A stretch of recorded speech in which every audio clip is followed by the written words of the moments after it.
prepares at the opposite shoulder in a palm-up position. The arm then sweeps down and across the front of the body and twists at the end to finish with the fist just outside the line of the leg, with the palm facing inward.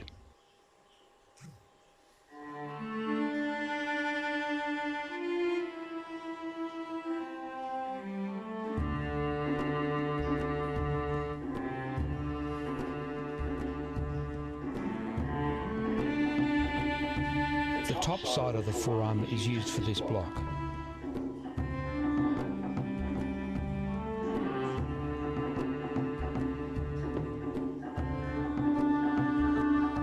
The fist finishes out in front of the body.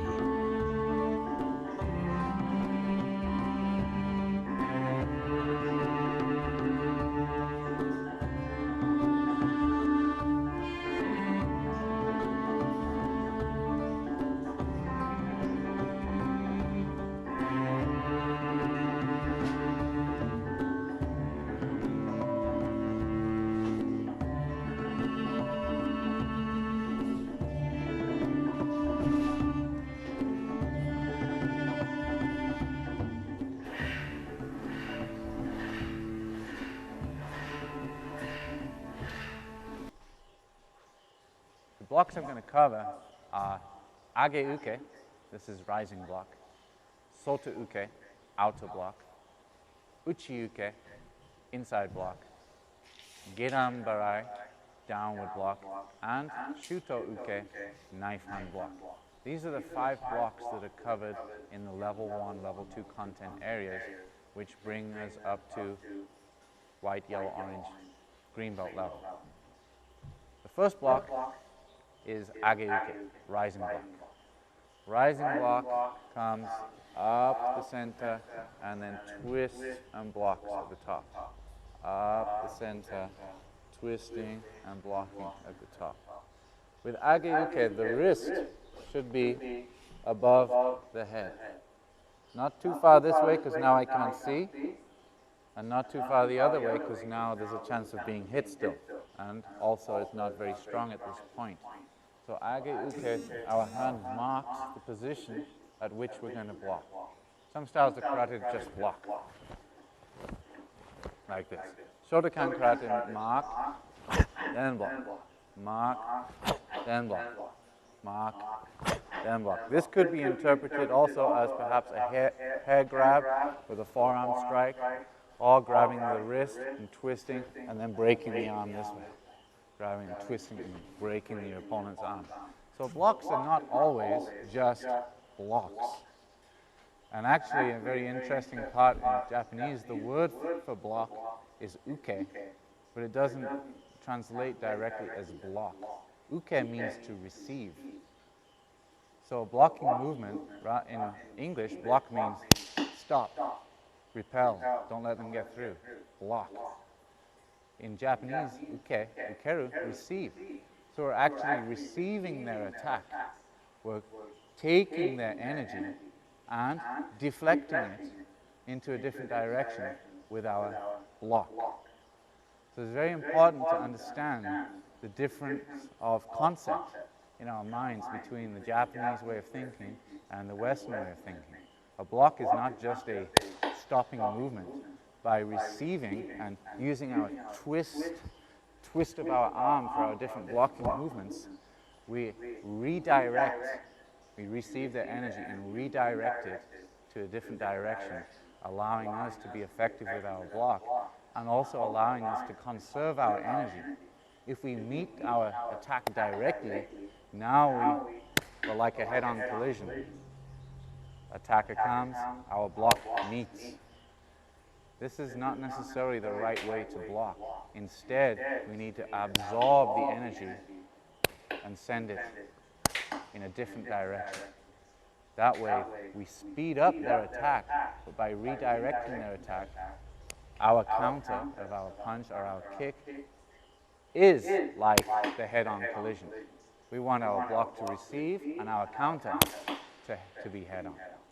This is an important concept to understand when talking about blocks. So, getting back to the rising block, let me just show you the movement of the hands. We mark, the fist is in position, the elbow comes down, and this elbow comes up. So this point looks like our hands are crossed. Then this one here continues down into the fist position at the side, and the other one comes up, and the elbow starts moving outwards, and our wrist rotates. Now this is directly above here. We don't want this too low. One, we might not be able to see, and two, if someone did punch, we hit ourselves. Obviously that's not good. This should be above the head and away from the head, not too close. The twisting motion of the arm, the blocking arm at the end, this is the deflection.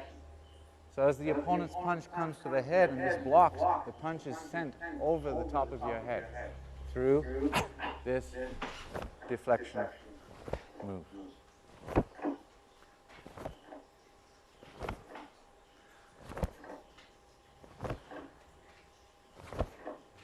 Age uke, rising block. I'll show all of these moving forward too in a minute. Next block, outer block, soto uke. Soto uke.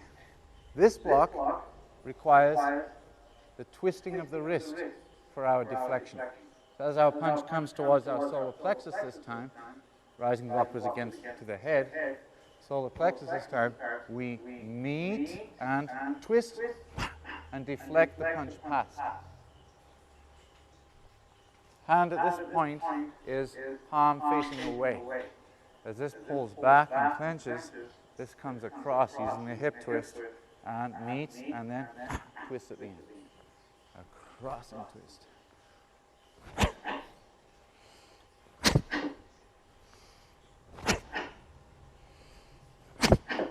This is soto uke, outer block.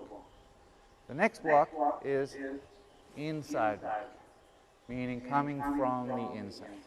Outer block coming from the outside. So uchi uke comes, the blocking hand now, both fists are clenched. This is underneath the pullback hand. And then as this hand pulls back, this one goes out. And again, wrist twist at the end of the technique. This provides the deflection, not just meeting head on. Twisting. Prepare and block. Prepare and block. 1, 2. 1, 2. Okay, with speed.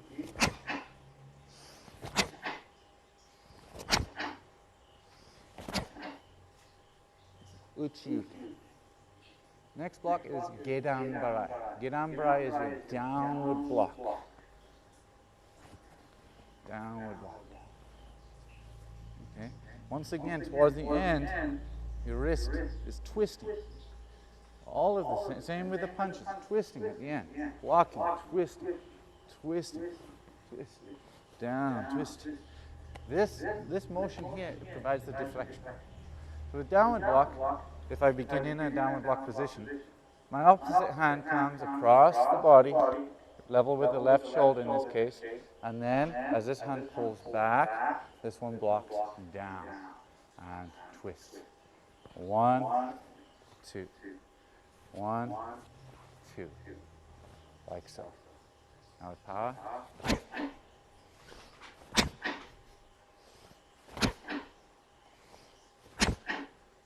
Okay, so all of these blocks so far, the rising block, outer block, inside block, and downward block, are using your forearm as a surface to block.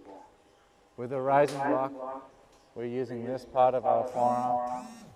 Inside block, also this side of the forearm.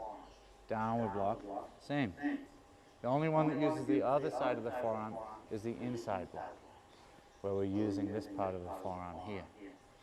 Now, obviously we have our forearm bones beneath our muscle here, and sometimes one of the big complaints of beginner students is painful arms from contact with punches and blocking. This is natural. You shouldn't worry too much about it, because as your technique improves, you'll actually figure out how to block without that pain occurring quite so often. It's still going to happen. But while you're training, you're building up your arms through the conditioning of striking and blocking with your opponent, and gradually your arms are going to get used to that sort of thing. You won't experience very much bruising, and it won't feel quite so painful when you block, because you're learning how to deflect and receive your opponent rather than blocking straight on directly. This is when it hurts, straight at your opponent. By twisting here, or whichever block it is that we're doing, now you're taking care of your arms and you're not going to hurt quite so much. So don't get disconcerted if you have bruised arms. It's natural to begin with. It will go away. The next block after downward block is knife hand block. So instead of using our arms to block this time, we're using our hand position. The knife hand comes, this position here, from the bottom of the little finger down to the wrist. This section of the hand is referred to as shuto, knife hand, or sword hand. Usually knife hand is the translation. Shuto. So we're not blocking with our finger or with our wrist, we're actually blocking with this part of the hand. So once again, as you can see, we twist our wrist and angle our hand at about a 45-degree angle here, not all the way or this way. This is a backhand block. That's a different block altogether. We need to block with this part of the hand here. So we prepare our left hand, pull back hand straight towards our target, right hand by the side of our face, almost similar to Gedam Barai. Right? But then we block across. And our pullback hand comes level with our solar plexus, actually just below. But if I put my hand like this, it would cover my solar plexus. This is the position of my pullback hand. The hand position, we need to have fingers together and the thumbs tucked in. By tucking the thumbs in, it straightens out everything in your hand and makes it a little bit tighter on the side of the hand here and here. Right, so hand position is also important. We don't want any stray fingers hanging out here, because they're going to get injured as we block if they're not together. This way, knife hand block.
Move!